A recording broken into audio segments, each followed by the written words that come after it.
Random child who we are too lazy to name. It's time for bed. Already? Can't I at least have a bedtime story? How about... Nope. Wait, you can't do that. This was supposed to transition into the actual story. Oh, I got it. Well, sure. We've got a story for you. How does the blonde with way too much glowy hair sound? No. Shopping for wives with a shoe?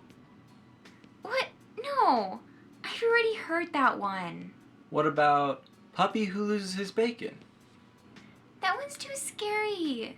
I want to sleep tonight. Then what story do you want to hear? I want to hear a real one. Oh. I think I just thought of the perfect one.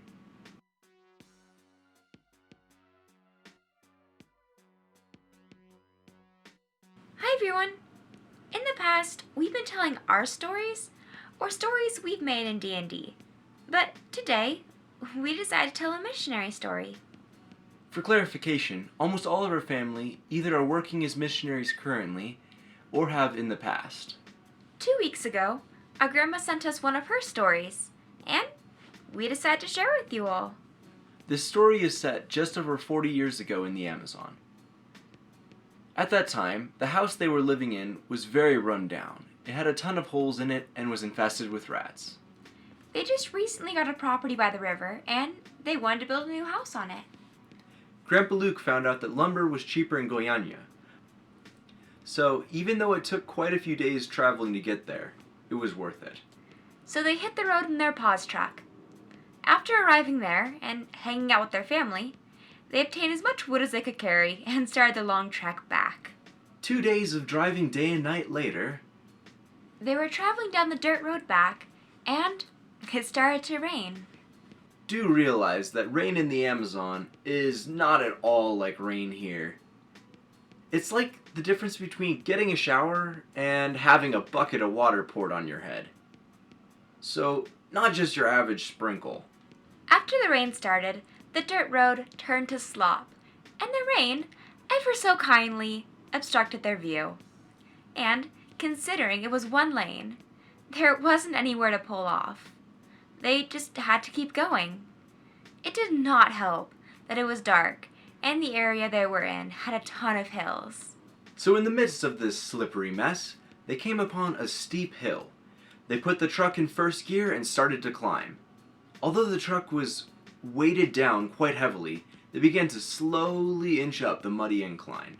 Until their forward progression ceased, and instead began to slide back down.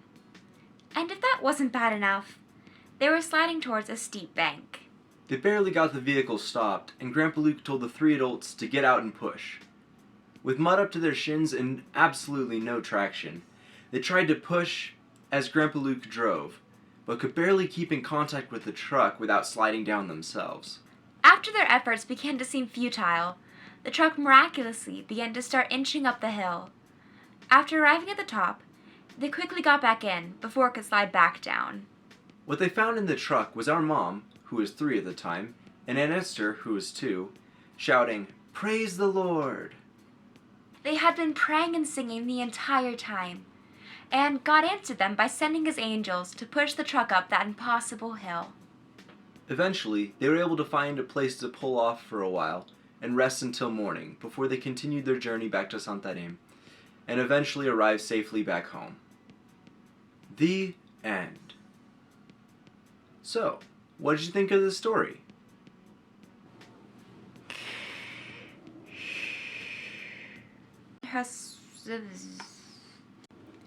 So, they hit the road with their pause truck. The way I said Boom.